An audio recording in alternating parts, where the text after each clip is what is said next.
موت کے وقت دو باتیں انسان کی اللہ تعالیٰ کو بہت پسند ہیں۔ حضور نبی کریم صلی اللہ علیہ وسلم نے فرمایا کہ جو انسان مرنے سے چند سیکنڈ پہلے یہ دو کام کر لیتا ہے وہ انسان اللہ تعالیٰ کا محبوب ترین بندہ بن جاتا ہے۔ وہ دو کام یہ ہیں، نمبر 1، جو انسان مرنے سے پہلے بسم اللہ الرحمن الرحیم۔ السلام علیکم محترم ناظرین، تمام تعریفیں اللہ تبارک و تعالیٰ کے لیے جو بڑا مہربان نہایت رحم کرنے والا ہے۔ کروڑہ درود آقائے دو جہاں نبی مہرباں محمد مصطفیٰ صلی اللہ علیہ وسلم پر، آپ کی آل و اولاد پر، آپ کے تمام اصحاب پر اللہ تعالیٰ مغفرت فرمائے، آپ کی، میری اور ساری امت کے مسلمانوں کی، آمین۔ محترم ناظرین، موت سے پہلے ہر آدمی پر سکرات کی کیفیت طاری ہوتی ہے۔ بعض وقت سکرات کا اثر اور نشانی اس پر ظاہر بھی ہوتی ہے اور کسی کو اس شدت کے اثر سے پیشانی پر پسینہ بھی آ جاتا ہے۔ نبی کریم صلی اللہ علیہ وسلم نے فرمایا، موت کی بڑی شدت ہوتی ہے۔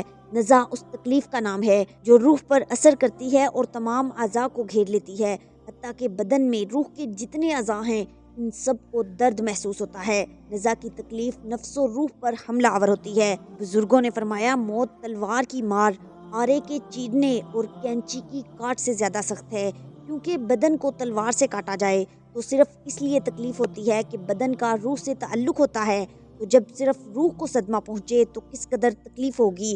نیز جب کسی شخص کو مارا جاتا ہے تو وہ مدد بھی مانگ سکتا ہے اور چیخ بھی سکتا ہے، کیونکہ اس کے دل اور زبان میں طاقت موجود ہوتی ہے، لیکن مرنے والے کی آواز چیخ و پکار سخت تکلیف کی وجہ سے ختم ہو جاتی ہے، کیونکہ روح نکلنے کی بے انتہا تکلیف ہوتی ہے اور یہ دل پر سوار ہو کر پوری قوت کو ختم کر دیتی ہے۔ مرنے والے کے اعضاء کمزور پڑ جاتے ہیں اور اس میں مدد مانگنے کی طاقت باقی نہیں رہتی۔ یہ تکلیف عقل کو بھی ڈھانپ لیتی ہے، اوسان خطا کر دیتی ہے اور زبان کو بولنے سے روک دیتی ہے۔ موت کے وقت انسان چاہتا ہے کہ روئے، چلائے اور مدد مانگے، لیکن وہ ایسا نہیں کر سکتا۔ محترم ناظرین، موت کے وقت مرنے والے انسان کی دو باتیں اللہ تعالیٰ کو بہت ہی زیادہ پسند ہیں۔ مرنے سے پہلے اگر یہ دو کام کرنے نصیب ہو جائیں تو یہ دو کام بندے کو اللہ کا محبوب بنا دیتے ہیں، اللہ کا ولی بنا دیتے ہیں۔ آخر وہ دو کام ہیں کون سے؟ حضرت امام علی مقام امام حسین رضی اللہ تعالیٰ عنہ، آپ کے چھوٹے صاحبزادے حضرت امام زین العابدین رضی اللہ تعالیٰ عنہ ہیں۔ آپ کے پاس ایک عورت روتی ہوئی آئی، آ کر کہنے لگی، اے نواسۂ رسول صلی اللہ علیہ وسلم، میرا بیٹا پانچوں وقت کا نمازی تھا، میرا بیٹا حق سچ بولنے والا تھا، قرآن پاک پڑھتا تھا، پانچوں وقت کی نماز باجماعت ادا کرتا تھا، کافی دنوں سے وہ بیمار ہے، اتنا بیمار ہوا ہے کہ آج اس کی بیماری کچھ زیادہ ہی بڑھ گئی ہے، بولنا کب سے چھوڑ گیا ہے، میرے بیٹے کی زبان نہیں ہل رہی، آج تو ایسا لگتا ہے جیسے اس کی روح آدھی اندر ہے آدھی باہر ہے، ایسا لگتا ہے کہ آج میرے بیٹے کا آخری دن ہے، لیکن اس کی زبان کلمہ نہیں پڑھ رہی۔ کلمہ کیوں نہیں پڑھ رہی؟ میرا بیٹا نمازیں پڑھتا تھا، میرا بیٹا نمازی ہے، قرآن پڑھنے والا ہے، لیکن مرتے وقت کلمہ نصیب کیوں نہیں ہو رہا؟ آپ کے دروازے پر سوالی تو آتے ہوں گے اور آپ ان سوالیوں کو خالی ہاتھ تو نہیں لٹاتے ہوں گے۔ میں بھی ایک سوالی بن کر آپ کے دروازے پر آئی ہوں، آپ میرے ساتھ چلیں، ہو سکتا ہے کہ آپ کا میرے ساتھ جانا میرے بیٹے کے لیے توبہ کا ذریعہ بن جائے، میرے بیٹے کے منہ سے کلمہ طیبہ جاری ہو جائے۔ حضرت امام زین العابدین رضی اللہ تعالیٰ عنہ نے پوچھا، اے مائی، یہ تو بتا، تیرا بیٹا دنیا میں کوئی ایسا کام تو کرتا تھا جو اللہ کو ناپسند ہو؟ تیرے سامنے تیرے بیٹے نے کبھی کوئی ایسا کام کیا ہو یا کبھی کوئی ایسا عمل کیا ہو جو اللہ کو ناپسند ہو اور اس کے رسول صلی اللہ علیہ وسلم کو ناپسند ہو؟ وہ عورت کہنے لگی، اے نواسۂ رسول صلی اللہ علیہ وسلم، میں آپ سے کوئی بھی بات نہیں چھپا سکتی، کیونکہ آپ سے کوئی بات چھپانا ایسا ہے جیسے حکیم سے اپنا مرض چھپانا۔ جب تک مرض کا پتہ نہیں چل جاتا حکیم علاج کیسے کر سکتا ہے؟ اسی طرح جب تک آپ کے سامنے سچ نہیں بولا جائے گا تو میرے بیمار بیٹے کا روحانی علاج نہیں ہو پائے گا۔ کہنے لگی، اے نواسۂ رسول صلی اللہ علیہ وسلم، میرا بیٹا نماز بھی پڑھتا تھا، میرا بیٹا قرآن پاک بھی پڑھتا تھا، لیکن راہ چلتی عورتوں کو میرا بیٹا تاک تاک کے دیکھتا تھا، راہ چلتی عورتوں پر میرا بیٹا نظر جما کے رکھتا تھا، ایسے غور سے دیکھتا تھا کہ وہ کتنی خوبصورت ہے، اتنا غور سے دیکھتا تھا کہ شہوت بھری نظروں سے دیکھتا تھا۔ میں بیٹے کو روکتی تھی کہ بیٹا یہ عمل اللہ کو ناپسند ہے، میرا بیٹا میرے کہنے پر نہ چلا، میرے بیٹے نے میری بات نہ مانی۔ وہ نظریں جما کے دیکھتا، نظریں ٹکا کے دیکھتا کہ یہ عورت کتنی خوبصورت ہے، کس طرح چل رہی ہے، کس طرح اٹھتی ہے اور کس طرح بیٹھتی ہے کہ مجھے ایسی عورت بہت پسند ہے۔ یعنی شہوت بھری نگاہ سے ہر ایک عورت کو دیکھتا تھا، بس ایک یہی کمی تھی، یہی گناہ تھا۔ اس کے علاوہ میرا بیٹا نمازی بھی تھا، میرا بیٹا قرآن کریم کی تلاوت بھی کرتا تھا، حق سچ بولتا تھا۔ حضرت امام حسین رضی اللہ تعالیٰ عنہ کے چھوٹے بیٹے حضرت امام زین العابدین رضی اللہ تعالیٰ عنہ نے فرمایا، مائی بس یہی وہ عمل ہے جو اس کی نیکیوں کو کھا گیا، یہی اس کا کالا کرتوت اس کی تمام نیکیوں کو کھا گیا، یہی وہ عمل ہے جس نے تمام نیکیوں کو اجاڑ کے رکھ دیا۔ یہ عمل نیکیوں کو اس طرح کھاتا ہے جس طرح آگ لکڑیوں کو کھاتی ہے۔ خیر حضرت امام زین العابدین رضی اللہ تعالیٰ عنہ اس عورت کے ساتھ اس کے گھر آئے، دیکھا کہ وہ نوجوان زندگی اور موت کی کشمکش میں زندگی اور موت کی جنگ لڑ رہا ہے۔ ایسا لگ رہا تھا جیسے آدھی روح اندر ہے اور آدھی روح باہر ہے، لیکن اس کی زبان نہیں ہل رہی، کلمہ نہیں پڑھ پا رہا اور کوئی ہوش و حواس نہیں ہے۔ حضرت امام زین العابدین نے نواسۂ رسول صلی اللہ علیہ وسلم نے اپنے نانا نبی مکرم محمد مصطفیٰ صلی اللہ علیہ وسلم کی شان میں اترا ہوا قرآن اٹھایا اور سورہ یاسین کی تلاوت کرنا شروع کر دی۔ ایک بار سورہ یاسین مکمل ہوئی تو پھر سے سورہ یاسین پڑھی۔ جب دوسری بار مکمل ہوئی تو آپ نے اللہ کی بارگاہ میں اپنے ہاتھ اٹھا دیے، چشمے پرنم سے عرض کرنے لگے، اے میرے رب کریم، اے میرے سونے اور پیارے رب، اے میرے حکیم رب، میں تیرے محبوب نبی آخر الزماں محمد مصطفیٰ صلی اللہ علیہ وسلم کا نواسا ہوں۔ تمام بلندیاں، تمام تعریفیں تیرے لیے ہی ہیں، تیری بارگاہ میں ہاتھ بلند کیے ہوئے ہوں۔ اس نوجوان کو کلمہ پڑھنے کی توفیق عطا فرما، اس کے ہونٹوں پر کلمہ طیبہ جاری فرما دے، اس کے ہونٹوں پر کلمہ طیبہ جاری فرما دے۔ حضرت امام زین العابدین کی دعا ابھی ختم نہیں ہوئی تھی، ان کے جملے ابھی ختم نہیں ہوئے تھے کہ آپ کی دعا اللہ تعالیٰ کی بارگاہ میں پہلے ہی قبول ہو گئی تھی۔ جیسے ہی اس مریض پر نظر پڑی جو مرنے والا تھا، اس نوجوان کے ہونٹ ہلنے لگے، لب جنبش کرنے لگے۔ اب حضرت امام زین العابدین اس کے قریب ہو گئے، اس کے ہونٹوں پر اپنے کان لگا دیے تو سنا کہ وہ نوجوان کہہ رہا تھا کہ اے میرے رب کریم، میں اپنے کیے ہوئے گناہوں پر شرمندہ ہوں، میں اپنے کیے گئے کالے کرتوتوں پہ شرمندہ ہوں۔ ساری زندگی میں نے غفلت میں گزار دی، ساری زندگی میں نے آوارگی میں گزار دی، لڑکیوں کو دیکھنے میں، عورتوں کو تاکنے میں گزار دی، دوسروں کی عزت کو اپنی گندی نگاہوں سے دیکھنے میں گزار دی۔ اے میرے مالک، میں گناہگار ہوں، میں بدکار ہوں، میں سیاہکار ہوں، میں اقرار کرتا ہوں کہ میں سزاوار ہوں، میں جرم وار ہوں، میں سب کچھ ہوں، لیکن میرے مالک، میں مرتے وقت تجھ سے توبہ کرتا ہوں، میری توبہ کو قبول فرما۔ مالک، میری توبہ، میری توبہ، میری توبہ۔ حضرت امام زین العابدین فرماتے ہیں کہ وہ نوجوان توبہ توبہ کرتا مر گیا، توبہ توبہ کر کے اس کی روح نکل گئی۔ سبحان اللہ، جب توبہ توبہ کرتے اس کی روح دار فانی سے نکل گئی تو امام زین العابدین نے خود اس کا جنازہ پڑھایا۔ جنازہ پڑھانے کے بعد اس کی تدفین کی۔ تدفین سے فارغ ہوئے تو لوگوں سے خطاب کیا اور خطاب کرتے ہوئے فرمایا، اے لوگو، مرتے وقت، مرنے سے پہلے پہلے انسان کی دو باتیں اللہ کو بہت ہی زیادہ پسند ہیں۔ یہ دو باتیں بندے کو اللہ کا محبوب بنا دیتی ہیں۔ اچھا، تو وہ دو باتیں کون کون سی ہیں؟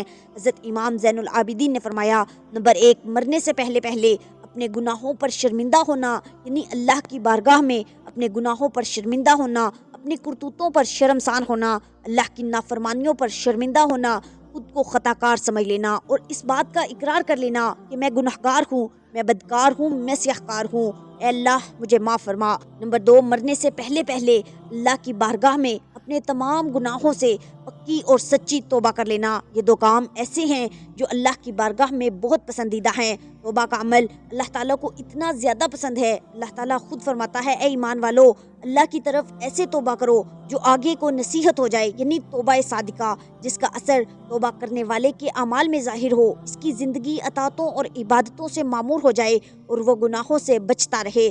سردار دو جہاں محبوب رحمان صلی اللہ علیہ وسلم کا فرمان عالی شان ہے، بے شک اللہ تبارک و تعالیٰ توبہ کرنے والے آزمائش میں مبتلا مومن بندے کو پسند فرماتا ہے۔ کہنے والے کہتے ہیں کہ اگر تمہاری سانسیں چل رہی ہیں، رکی نہیں ہیں، تو ابھی بھی توبہ کا وقت ہے، پکی سچی توبہ کر لو۔ اچانک موت آ بھی گئی تو کیا کرو گے؟ توبہ نصیب ہی نہ ہوئی تو مرنے کے بعد اللہ کو کیا منہ دکھاؤ گے؟ کتنا خوش قسمت تھا وہ نوجوان جس کو مرنے سے پہلے پہلے توبہ نصیب ہو گئی، کلمہ پڑھ کے مرا تھا، خاتمہ ایمان پہ ہو گیا تھا۔ تو کیا کسی کو یہ بات معلوم ہو سکتی ہے کہ کہ مرتے وقت اس کا خاتمہ ایمان پہ ہوگا یا نہیں ہوگا، توبہ کرنا نصیب ہوگا یا نہیں ہوگا، لیکن ابھی تو سانسیں چل رہی ہیں، ہماری آنکھیں کھلی ہیں، ہمارے پاس وقت ہے توبہ کرنے کا اور اللہ کے حضور جھکنے کا۔ پیارے نبی کریم صلی اللہ علیہ وسلم نے فرمایا، اے صحابہ کرام، صحابہ نے عرض کی، جی یا رسول اللہ صلی اللہ علیہ وسلم۔ میرے آقا محمد مصطفیٰ صلی اللہ علیہ وسلم نے فرمایا،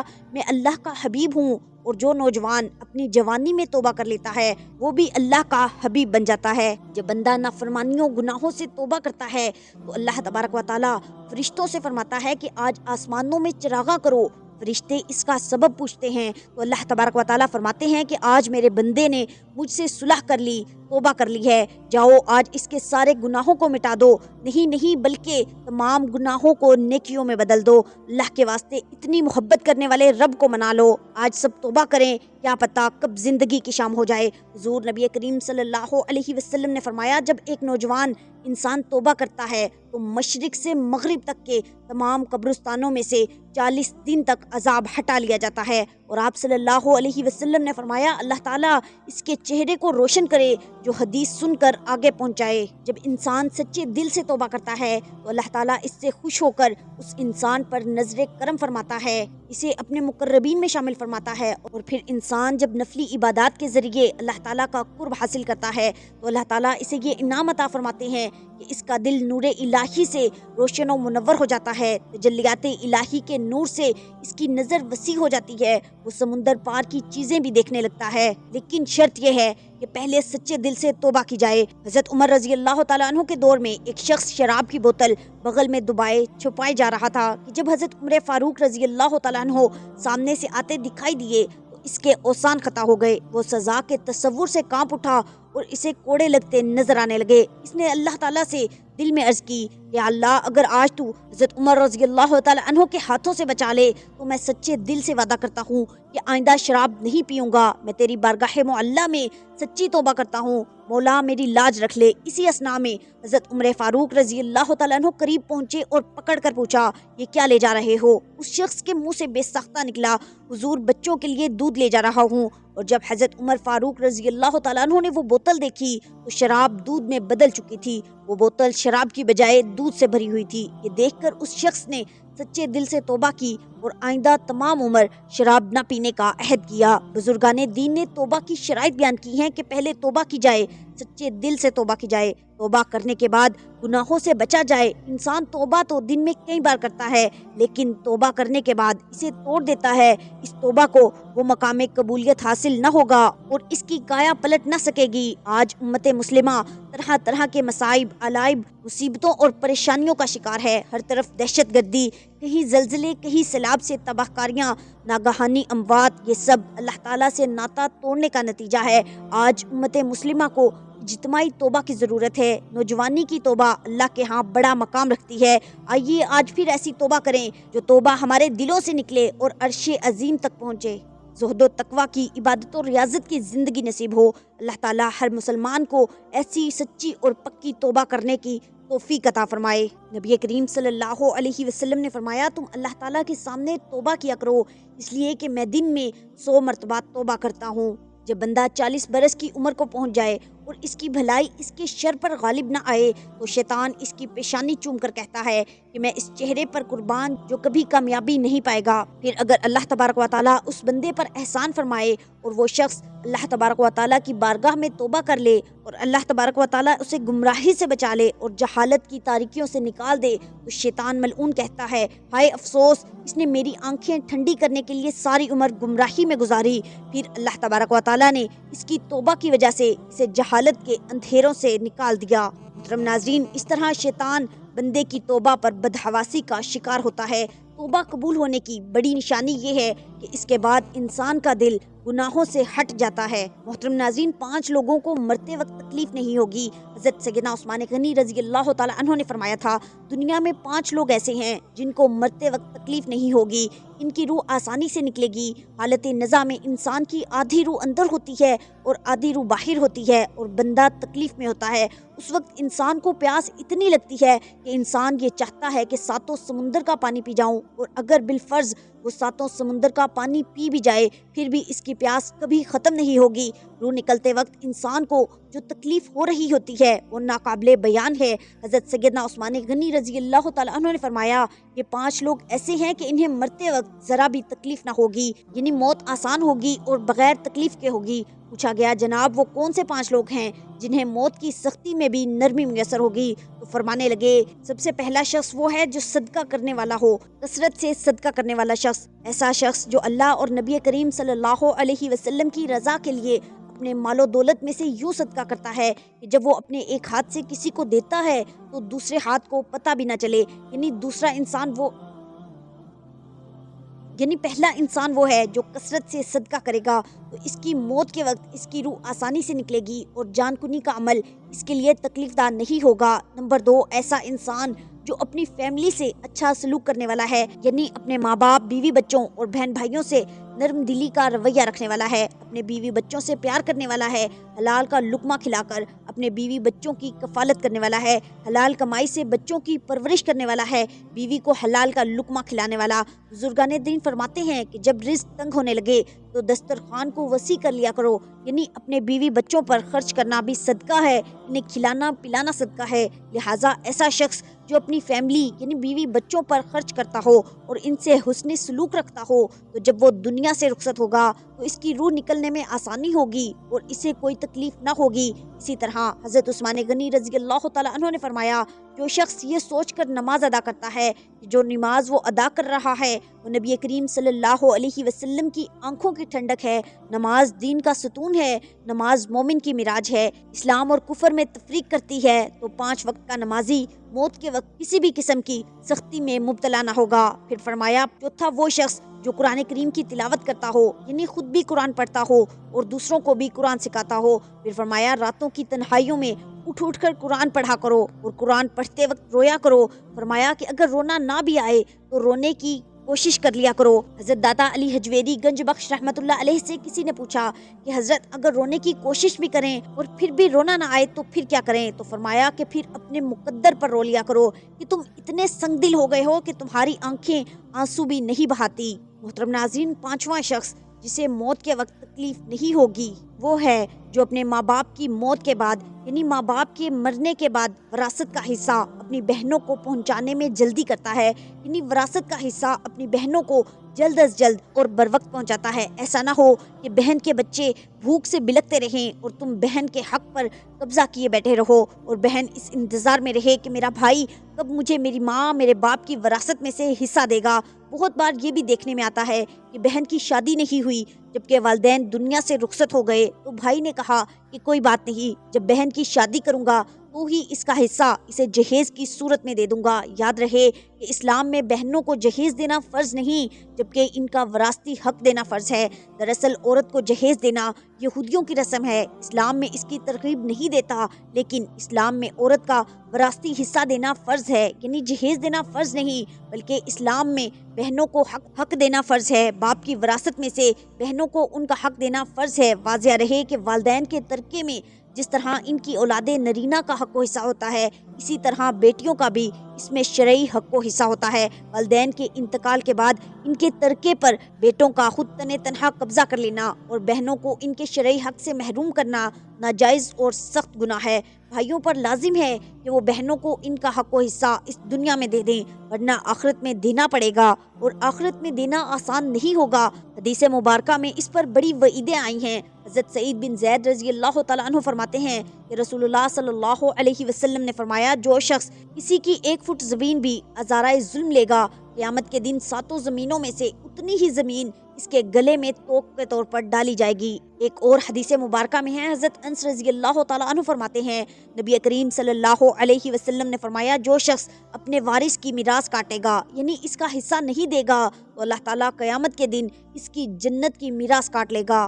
محترم ناظرین، اللہ تعالیٰ سے دعا ہے کہ اللہ پاک ہمیں موت کے وقت کی سختیوں سے دور فرمائے، مرتے وقت کلمہ نصیب فرمائے، مرنے سے پہلے توبہ کی توفیق عطا فرمائے اور ہمارا خاتمہ ایمان پر فرمائے۔ اللہ تعالیٰ سے دعا ہے کہ اللہ تعالیٰ ہمیں ہدایت دے، نیک اعمال کرنے کی توفیق عطا فرمائے۔ اللہ تعالیٰ ہمیں ان خوش نصیبوں میں شامل فرمائے جن کی توبہ کو اپنے فضل و کرم سے قبول فرماتا ہے، جن کے گناہوں کو اپنے فضل و کرم اور رحمت سے نیکیوں میں تبدیل کرتا ہے۔ اے اللہ پاک، ہمارے پاس کوئی عمل نہیں ہے، ہمیں صرف تیری ہی رحمت کا آسرا ہے۔ اے پروردگار، ہمیں اپنی رحمت سے ڈھانپ لے۔ اے بلندیوں کے بادشاہ، اے رب کائنات، ہمارے قدم، ہمارے دل اپنی رضا کی طرف پھیر دے۔